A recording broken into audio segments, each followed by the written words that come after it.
আমি ছাত্রদলের প্রেসিডেন্ট। আমাকে থানায় নিতে হলে ওসিকে আসতে বলেন। পুলিশের উপপরিদর্শকের উদ্দেশ্যে এমন মন্তব্য করা শাওন কাবি রিজা নামে এক ছাত্রদল নেতাকে গ্রেফতার করেছে ফরিদগঞ্জ থানা পুলিশ। মঙ্গলবার 11 মার্চ রাতে ফরিদগঞ্জ উপজেলার গৃদ-কালিন্দিয়া এলাকা থেকে তাকে আটক করা হয়। পরে বুধবার 12 মার্চ আদালতে হাজির করা হলে বিচারক তাকে কারাগারে পাঠানোর নির্দেশ দেন। পুলিশ জানায়, এক কন্টেন্ট ক্রিয়েটরকে হয়রানি ও মারধরের অভিযোগে শাওন কাবি রিজাকে আটক করতে গেলে বাধার মুখে পড়ে পুলিশ। পুলিশের এক এসআই তাকে থানায় নিতে চাইলে শাওন বলেন, আমি ছাত্রদলের প্রেসিডেন্ট। আমাকে থানায় নিতে হলে ওসিকে আসতে বলেন, না হলে আমি যাব না।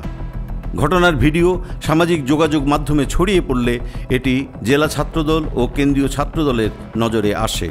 পরে কেন্দ্রীয় ছাত্রদলের দপ্তর সম্পাদক জাহাঙ্গীর আলম স্বাক্ষরিত এক চিঠির মাধ্যমে শাওন কাবি রিজাকে ইউনিয়ন ছাত্রদল সভাপতির পদ থেকে বহিষ্কার করা হয়।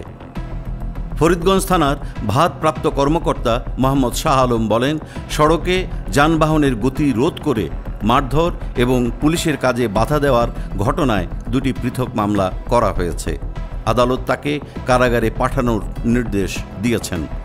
এই ঘটনায় এলাকায় মিশ্র প্রতিক্রিয়া দেখা দিয়েছে।